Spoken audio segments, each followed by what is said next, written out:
It's my pleasure to welcome Amit Shah. He is the founder CEO of E-Senza Technologies, a TiE50 winner in the mobile vertical space. And it's a pleasure to welcome Amit all the way from Germany. Thank you so much. I thank you for the order. It's been a pleasure. Since we're talking about TiE50, let me ask my first question. You are based in Germany. Mm-hmm. You applied for TiE50. So that goes to show A, the TiE50's reach. And two, we are so grateful that people from all across the world nominate for TiE50 awards, and only 50 get to win it. And you are one of those 50. So how does it feel, and how has been your experience at the conference? So first of all, I must tell you, TiE found us. So we got an invitation letter a few months back, and we were really delighted to receive a letter saying that somebody actually really found us, took the effort actually to look and find us what we are actually doing, and that actually triggered us to apply and get engaged in the TiE qualification process. And I must say I'm extremely delighted and honored to get this award.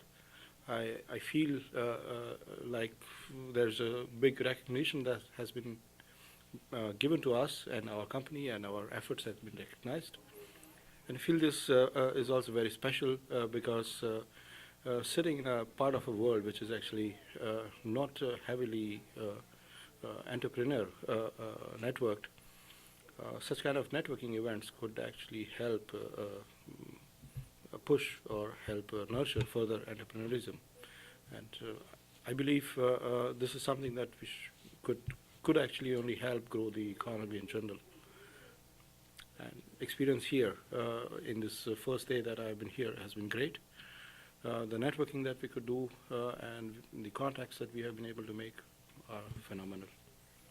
I was going to ask you this question later on, but since you gave me this segue about entrepreneurship, let me ask you this. You've been an executive with Siemens, gained experience. Like you said, Europe, especially the region where you come from, so it's German border area, they don't have the thriving technocentric entrepreneurship ecosystem like we have here in Silicon Valley. So the challenge must be a lot more for you. Yes. So I just want you to, if you may, elaborate on a couple of challenges that as an entrepreneur you faced against enormous oddities to start this company. Yes, as an immigrant entrepreneur, you really have a lot of hurdles. You have a lot of barriers actually to entry, because first and the biggest barrier is the language barrier. That part of the world does not talk English or speak English. Everything actually happens in the local language, which is German in this case. So it's an unknown fact, because when you actually talk to a German company, you're not actually going to see that if you're sitting in this part of the world. But the whole world operates actually on the local language, and starting a company means that you actually are quite acquainted and quite worked into this particular culture and this particular language. This is one. Second is when you actually start afresh, you typically have to rely on a network of friends, families, people who actually have had similar kind of experiences as an immigrant, with an immigrant community almost non-existing.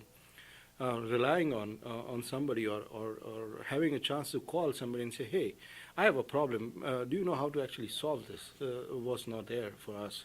So that actually made it even more difficult, and it was a more uphill task for us to establish ourselves in a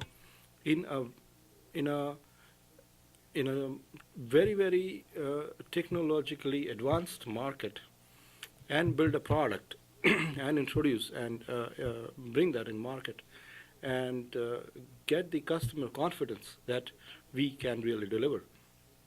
But having done that, I must say the German market and the German customers are very, very receptive to new technology, and they do accept new ideas, new products, new solutions.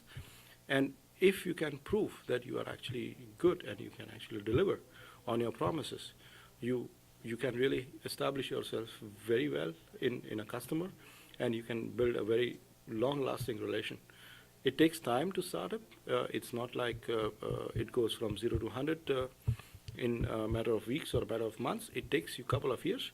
But once you've established, once you're in, you really have a very good way forward. Let's talk about technology, that you are starting and you're building upon it, and the German customer base is so receptive to it. I'm sure you're going to roll it out to other parts of the world. Mm-hmm. So if you can, help us understand a bit about what you guys do. So what we actually do is what I like to call it as wireless clean tech. What I mean by wireless clean tech is we have developed a wireless platform which is based on a low power mesh networking technology. This is a technology which helps small sensors of this world communicate with the help of standard energizer batteries over years. That means they can send data to a central system, to a IT system, to a infrastructure, and this is something that we have developed from ourselves. So that means the whole technology, the networking technology has been developed by us. The whole hardware, the sensors integration, and the gateways that you need have been designed and developed, and we manufacture them in our German headquarters. These products actually are used by customers for various applications. Specifically, it goes into building automation systems, goes into data center monitoring systems, it goes into warehouse, goes into pharma, hospitals, cold chains, restaurants, so on and so forth. This actually forms basis for many applications, like when you're looking at building a smart home or a smart building or a smart factory.